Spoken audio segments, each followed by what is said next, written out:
ချစ်တို့ရဲ့ဒီနေ့ရကြီးအာလူကိုချစ်ပြီးတော့ကြော်မှာဖြစ်ပါတယ်ချစ်တို့ရဲ့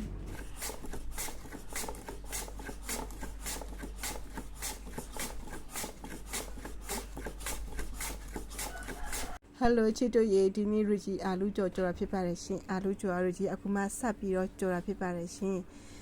ဆက်ပြီးတော့စမ်းပြီးတော့ရောင်းနေတာပေါ့နော်တတတို့ရတဲ့အာလူကြော်နဲ့ထမင်းနဲ့စားမယ်ဆိုတော့ဒီနေ့ရကြီးကအာလူကြော်တာဖြစ်ပါတယ်ရှင်အထုံးလေးထုတ်ပြီးတော့ရကြီးကဆိုင်မှာရောင်းဖြစ်ပါတယ်ချစ်တို့ရင်တာငယ်လေးတွေကကြတော့အာလူကြော်တာကိုသူတို့ကလိုက်ကြည့်တာပေါ့နော်စိတ်ဝင်လေးစားတယ်အမျိုးလိုက်ကြည့်တယ်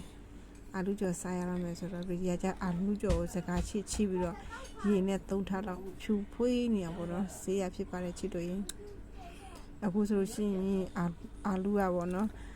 မာပြီးတော့ကျွတ်နေတာပဲပေါ့နော်အဲ့ဒါကိုရကြီးတို့က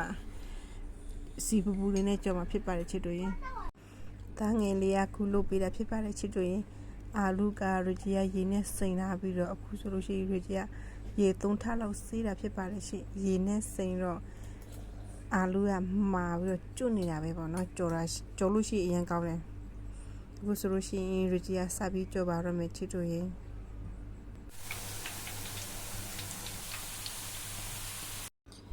သားရီကကြတော့အာလူကျွတ်နဲ့ထမင်းစားနေပါပြီရှင်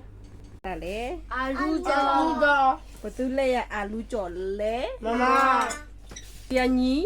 ဦးပြန်အာလူကြော်ဘသူလဲရလဲ မမလေးရ ကိုကြီးဦးရ ဝီ